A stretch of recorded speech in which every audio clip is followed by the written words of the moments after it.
আল্লাহ এতদিন আপনার হুকুম পালন করি নাই, আল্লাহ শয়তানের ওয়াসওয়াসায় পড়ে করছি গো, আপনি মাফ করে দেন।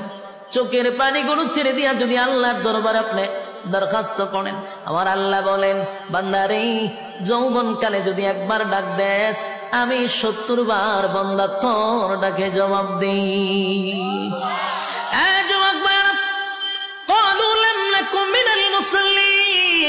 যারা দুনিয়ার জমিনে মুসল্লি ছিল না তারাই তো জাহান্নামী, এক নম্বরে জাহান্নামে যাওয়ার কারণ।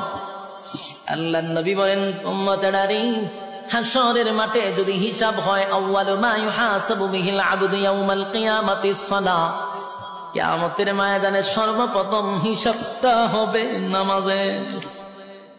বলুন কিসের? 1 নম্বর হিসাব হবে নামাজ। অথচ আমাদের সমাজের মানুষ নামাজটাকে বড় অবহেলা করে, নামাজ পড়ে না, হেলায় আর কেলায়। জিগাইল হুজুর আমার ফ্যান বালা না, কি হয় ফ্যান বালা, হুজুর আমার সময় নাই, আমি খুব ব্যস্ত। আল্লাহ বলবে বান্দারে সময়ের মালিক তো আমি, রাইতে দিনে 24 ঘন্টা সময় তো আমি দিছি, আমার দেওয়া সময় কেন আমারে দিলি না? মন গড়া জিন্দিগি কেন চালাইলি? আমার দেওয়া সময় কেন আমারে দিলি না? ইমাম সাহেব মাদ্রাসার মুহতামিম যদি বলে আসেন না নামাজে যাই, উত্তর দেয় হুজুর সময় নাই।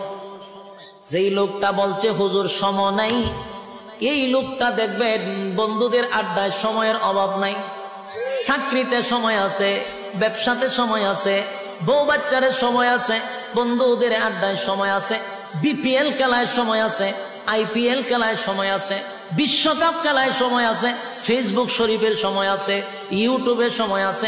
সময় নাই শুধু আল্লাহর বেলা।